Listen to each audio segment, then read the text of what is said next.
ဒီနေ့ဟိုအင်းလေးဆက်လေးမေးကြတော့ညဒီမှာနေရကြာပြီလားကြာပြီကြာပြီကျွန်တော်မွေးကြတယ်ဒီမှာနေရကျွန်တော်အသက်တမျှပဲကျွန်တော်အကုန်လုံးသိတယ်အဲ့ဆိုလို့ရှိရင်ဦးမြင့်မောင်လို့ပဲနားဦးမြင့်မောင်တို့အိမ်ဟာဦးမြင့်မောင်တို့ရကိုချင်မင်းတို့အိမ်ခေါင်းရအိမ်ကိုချင်းမင်းတော်ကြီးဟာကိုချင်မင်းတို့အိမ်ဆိုတာဦးကိုဖူးတို့အိမ်ညဆောင်တို့လေးကအိမ်လေ What ဦးကိုဘူးလို့အိမ်ဘယ်နားမှာဦးကိုဖူးတို့အိမ်ကသူလဲဆိုတော့ဦးအောင်မြင့်တို့အိမ်နောက်ခွေးရအိမ်ဟုတ်သေးပါဦးအောင်မြင့်အောင်ဘူးတော့ဟာဦးအောင်မြင့်ကဘယ်သူတော့ဆိုတော့ဦးအောင်မြင့်တို့အိမ်ကခင်ဗျလိမ့်မီဆိုတို့အိမ်သားလေးမှာတင်လိမ့်မီဆွေးတို့ရဘယ်လိုပဲအိမ်တို့ဟာခင်ဗျကလည်းဗျာလိမ့်မီဆိုတေးဆိုဦးကျော်ရွှေတို့အိမ်ချင်းရအိမ်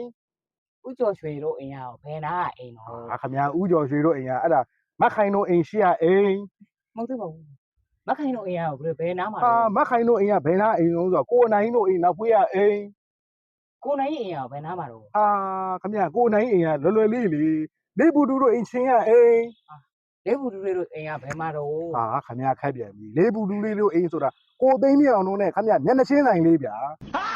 ကိုသိန်းမြောင်ကဘယ်နားမှာနေတာတော့ဟာခင်ဗျခလောက်အတိအကျခင်ဗျပြောနေတာခင်ဗျမသိဘူးလားမသိဘူးလေခင်ဗျတီးတီးကြကြအိမ်နေရတီးတီးကြကြခင်ဗျပြောထားတာလေမသိဘူးခင်ဗျမသိနဲ့မေးမနေနဲ့ဗျာဟာအခွမ်းနမှာငါဘယ်ကိုသွားမှန်းလည်းမသိဘူးငါဘလို့အိမ်မေးရတာဟာမသိတော့ကွာအိမ်ပြန်တော့မယ်